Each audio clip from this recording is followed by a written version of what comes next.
Attention mga SSS members, tatlo na importanteng bagay, huwag niyong kaligtaan ha, mangyayari ito ngayong darating na March 27, 2026. Tatlong benepisyo na ito, makukuha niyo na. Mamaya-maya pag-uusapan natin. Hello mga ka-vlogs! Welcome dito sa aking YouTube channel. Magandang araw po sa lahat ng mga manonood. Saan po kayong dako sa mundo? Kumusta kayo mga ka-vlogs? Well, eto, mga miyembro ni SSS, meron po tayong tatlong importanteng bagay at tatlong importanteng benepisyo makukuha nyo.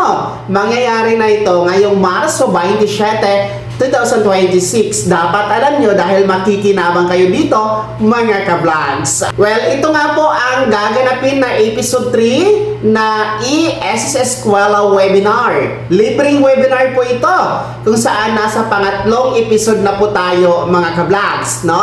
Ang episode 1 kasi ay naganap noong Enero at February naman yung episode 2 and ngayon nga Marso, ngayong March 27 ang episode 3. Ang kagandahan dito, libre lamang. At alam nyo ba, merong tatlong mahalagang benepisyo ang ating matutunan, makukuha, at ma-educate tayo kung ano ito mga ka-vlogs. Well, isa-isahin natin yan. Una po na topic na i-discuss, benepisyo na i-discuss, ngayong SSS Eskwela Webinar Episode 3 on March 27 ay ang sickness benefit. Yes, ang sickness benefit ay isa po ito sa 7 SSS benefits na ating makukuha kay SSS. Well, for the pahapyaw lang na discussion regarding the sickness benefit, kung ang miyembro kasi ni SSS ay magkakasakit habang siya ay miyembro at active yung contribution niya kay SSS, ay maaari po siyang magpahinga sa bahay. At habang wala pa siyang trabaho at wala pang mapagkukunan na source of income, bibigyan siya ng cash assistance under the sickness benefit ni SSS, no? Habang siya ay nagpapahinga at nagpapagaling. So, yun po yung isa sa kagandahan sa pagiging miyembro sa SSS. Protektado tayo kapag tayo ay magkakasakit. At para sa full details kung paano ang proseso, mga requirements, magkano ang makukuha, well, i-discuss yan ngayong March 27 during the SSS Eskwela webinar. Pangalawa po na benepisyo na makukuha, no, ngayong March 27, pangalawang topics ay ang maternity benefit. Well, the maternity benefit, of course, maternity, no?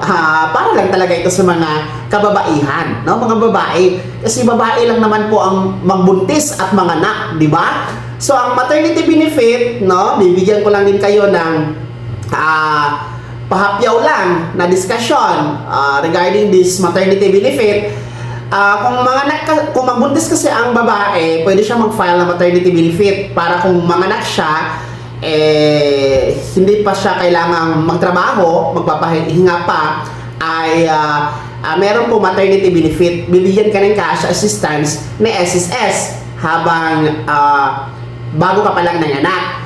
So, ang updated kasi na number of days for maternity benefit sa ngayon ay 105 days. Maternity leave, no? Actually, mula ito sa 90 days before, tinaasan lang po ng 15 days ni SSS. So, 105 days na ngayon.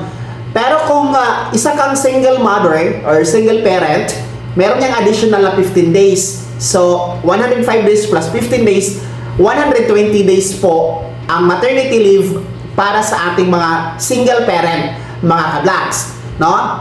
And then, para naman po sa mga babaeng nagbuntis tapos nagkaroon ng miscarriage or nakunan ba, no? Meron din po yung maternity leave benefit. 60 days po yan mga ka-vlogs na maternity leave ang para sa mga nakunan na mga kababaihan.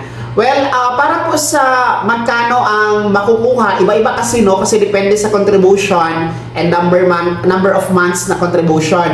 So, i-discuss po yan ni SSS during the SSS Eskwela webinar ngayong March 27. Kaya mahalaga talaga na ay atinan nyo ito ha, mga babae natin na mga ka-vlogs dyan. Well, pangatlo na importanteng benefits na makukuha ngayong March 27 ay ang Employees Compensation Benefits. Para naman po ito sa mga nawalan ng trabaho, no? Dahil nga po sa pagsasara ng kumpanya, pagkalugi ng negosyo, pagkalugi ng kumpanya, no? Basta nawalan ng trabaho, meron po kasi yung compensation na ibibigay po ang SSS habang kayo ay naghahanap pa ng trabaho o habang para matulungan kayo sa pagsimula muli. So, i-discuss din po yan during the third episode ng ESS Squala Webinar ngayong March 27. Libre lamang ito, kaya magmadali na po mag-register online. Scan nyo lamang po ang QR code na nasa screen ninyo mga ka-vlogs para po kayo ay mapasama sa attendance ngayong March 27. Actually, next week ito, araw ng Biyernes, mga ka-vlogs, no? Kahit nasa trabaho kayo, nasa bahay, nasa abroad, you can join. Kasi online lang naman ito, no? At ang oras ng pagsisimula ay 8:30 ng umaga hanggang alas 12 lang ng tanghali. So, nasa 3 oras lang po, no? Ang pakikinig ninyo, well, mabubusog po tayo sa mga benepisyong topiko during the ESS Squala Webinar Episode 3 ngayong March 27, 2026. Kaya naman mga SSS members, sino sa inyo dito ang interesadong mag-attend, no? Ngayong March 27 sa ESS Squala Webinar. Sino sa inyo dito ang naka-register na? Ibahagi niyo po sa comment section na nasa baba, pakilakip ng buong pangalan at kung tigisan kayo. Kung bago ka pa lang sa aking channel o di kaya di ka pa nag-subscribe, i-click nyo muna ang subscribe button na nasa baba. Huwag kalimutan na pindutin ang notification bell, ilagay sa all para una ka sa mga balitang i-upload ko. Maraming salamat po. God bless. Mag-ingat mga ka-vlogs.